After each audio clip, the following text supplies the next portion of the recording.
So I wasn't on the set, but a friend, my friend's acting in it, 80-year-old veteran, wonderful actor shows up, and the director says, okay, so you're gonna stand here, you're gonna start the scene by opening the window, and you're gonna be sitting at the desk. And this 80-year-old went, this sucks.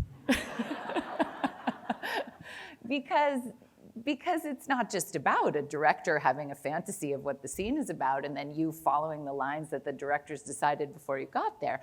If you want to make something really great, you're going to take the artistic minds and spirits and hearts of everyone who's involved and try and create an environment where they feel safe and free and open enough to risk the most possible. As a director, it's almost like being a mother, or father.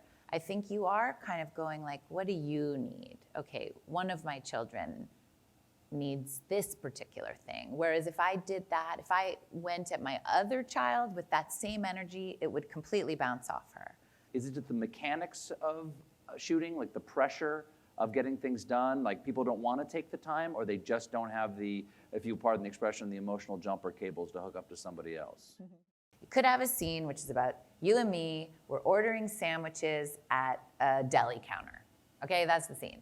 Mm-hmm. Now, I get to decide for myself, and I don't have to decide with you, and I don't have to decide with the director, just for myself as an actor. What is the event of the scene? Is it an apology, even though no one apologizes? What needs to happen in the scene so that the story is told in the most interesting way? I can decide it's an apology, I can decide it's a seduction, I can decide anything I want about the scene. Now that's directorial. And I never have to tell the director. If the director is wonderful, I can share it with them. If they're open and they're interested, and if they're not, it's okay, it's just mine. Then you think, what do I need? What do I need in the scene? And what is my obstacle to achieving what I need? And that's like basically if you're lost or if you're just starting to think about a scene, like that's usually, as an actress, how I approach it to begin with. And then you shake it all up and you forget everything and you play jazz and you let it be, oh, I thought this was gonna be an apology, but instead it's a seduction, that's fine. But when you say play jazz, you mean you respond to improvisationally to what you're getting in the scene. Emotionally. Yes. Like, I don't decide this is the steps I need to take to get to the end. I just sort of go, let's try it like this. And usually I also know, for sure, don't do this. This would be conventional, this would be literal, this would be boring to watch and boring to spend the day playing, It's not theater, you've got a camera. Yeah. How do you know how to shoot it? I mean, honestly, how do you know where to point it? Right. Well, I chose a DP, Hélène Louvart.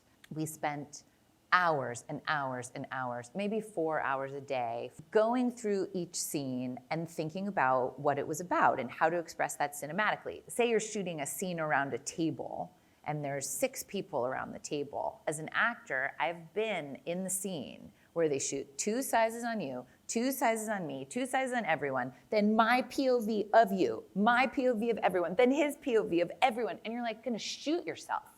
And the only reason that you would shoot that way is if you didn't know what the scene was about.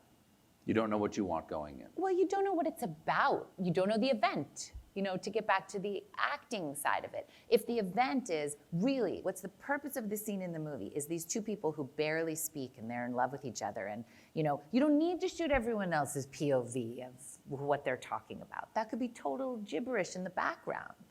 And I kept saying to Hélène, like, look, I am never going to have my actors come in and say, well, we've decided you stand here and then you open the window and you sit behind the desk, because that sucks.